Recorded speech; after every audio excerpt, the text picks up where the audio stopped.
தமிழக அரசு முதலமைச்சர் பொங்கல் பரிசு தொகையாக 2026 3000 ரூபா ரேஷன் அட்டைதாரர்களுக்கு கொடுக்குறான்னு சொல்லியிருக்காங்க. அதாவது அவர் தமிழர் திருநாளாம் பொங்கல் பண்டிகையை மதிச்சிருந்தா 5 வருஷம் கொடுத்துருக்கணும். 5 வருஷம் கொடுக்கல. இல்லை எங்களை மனிதர்களாக அவர் மதிச்சிருந்தா அவர் சொன்ன அந்த 5000 கொடுத்துருக்கணும். அதையும் கொடுக்கல. அவர் எங்களை ஓட்டு போடும் ஜடமாக மதித்து இந்த தேர்தல் வர நேரத்தில் அந்த 3000 கொடுக்குறாங்க. அந்த ஜடமாக இருந்து அந்த ரூபாயை வாங்குறதுக்கு எனக்கு விருப்பம் இல்லாத காரணத்தினால் அந்த பரிசு தொகை 3000 வேணான்னு சொல்லி கலெக்டருக்கு மனு கொடுத்துருக்கேன். அதை முதலமைச்சருக்கு திரும்ப அனுப்பிச்சிருங்க, எனக்கு வேணாம் அந்த ரூபா அப்படின்னு அனுப்பிச்சிருக்கேன். 10 லட்சம் கோடி கடன் 3000 கொடுத்து ஒரு ரேஷன் அட்டைதாரர்கள் மேலே 4 லட்சம் ரூபாய் கடன் இருக்கு. 3000 கொடுத்துட்டு 4,47,000 நீங்க வச்சுக்கிறதுக்கு எதுக்கு எங்களை முட்டாளாக்கணும்? நான் அந்த 3000 வாங்கி ஜடமா ஓட்டு போடுற இயந்திரமா இல்லாம மனிதனாக, சுய மனிதனாக, தமிழக மக்களின் நல்வாழ்வுக்காக எத்தனையோ பிரச்சனைகள் இருக்கு. நெல் மணிகளுக்காக போராடி கொண்டிருக்கும் விவசாயிகள் வருஷம் பூரா கஷ்டப்பட்டு அவங்க கொண்டு வந்து நெல் போடுற விஷயத்த மலையில அது வேஸ்டா போகுது. நெல் குடோன்னு கட்டுக்குங்க. தூய்மை பணியாளர்கள் தொகுப்பூதியம் கேட்குறாங்க, அவங்களுக்கு கொடுங்க. இடைநிலை ஆசிரியர்கள் அவங்க நிரந்தரமாக்குறதுக்கு போராட்டம் பண்ணுறாங்க, அவங்கள செய்யுங்க.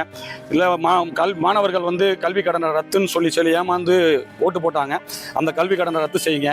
சாக்டோஜி அமைப்பினர் போராடுறாங்க. இப்படி எத்தனையோ போராட்டங்கள் இருக்குது. அதுக்கு பயன்படுத்தாமல் ஓட்டு போடும் ஜடமாக தமிழக மக்களை நினைத்து 3000 ரூபா கொடுக்குற அந்த ரூபா எங்களுக்கு தேவையில்லை அப்படின்னு என்னோட சார்பாக இதை நான் முதலமைச்சருக்கு திருப்பி அனுப்புகிறேன்.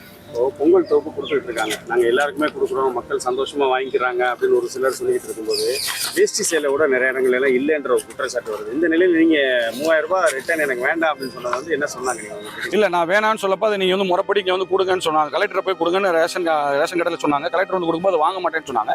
அதனால நான் இது ரிஜிஸ்டர் போஸ்ட்டில் மாவட்ட ஆட்சித்தலைவருக்கு அனுப்பிச்சிட்டேன். நான் என்னோட எதிர்ப்பை நான் பகிர்ந்துக்கணுன்றக்காண்டி இதை நான் செஞ்சுட்டேன். அதாவது பரிசு தொகைன்றது சந்தோஷமாக இருக்கும்போது ஜெயிச்சதுக்கப்புறம் வாங்கக்கூடியது. நாங்கள் ரொம்ப துர்பாக்கியமான ஒரு நிலையில இருக்கோம். அதாவது சுகாதார சீர்கேடு, பொதுமக்களுக்கு பாதுகாப்பு இல்லை, இப்படி நிறைய விஷயங்கள் இருக்கு. இந்த விஷயத்தெல்லாம் சரி பண்ணாம 3000 பரிசு தொகைன்னா நாங்கள் சிரிச்சுட்டே வாங்கிட்டு போவோம்னா அவர் மக்களை பத்தி தப்பான கணக்கு போறாரு. இந்த தப்பான கணக்கு 26 பொய் கணக்கா போகும்ன்றது என்னோட. நீங்க சொன்ன மாதிரி தேர்தல் நெருங்குற நேரத்தில் தேர்தலுக்கான ஒரு இதாக இதை கொடுக்குறாங்கன்னு பாக்குறீங்கன்னா இப்படி? ஆமா, தேர்தலுக்காக தானங்க. பொங்கலுக்காக கொடுத்துருந்தா 5 வருஷம் 2021 இருந்து கொடுத்துருக்கணும்ல.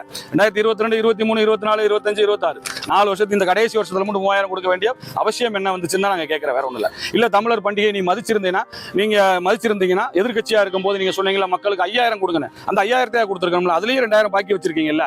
அதனால் தமிழக கடன்கார மாநிலமாக இருக்கிறதுக்கு இந்த 3000 வாங்கி நான் காரணகர்த்தாக இருக்க விரும்பல. என்னோட எதிர்ப்பை பதிவு பண்ணுறதுக்கான இந்த 3000 நான் திரும்ப கொடுத்துறேன். என் பேர் ராஜ்குமார். நான் மதுரை நகர் மாவட்டத்தில் இருக்கேன்.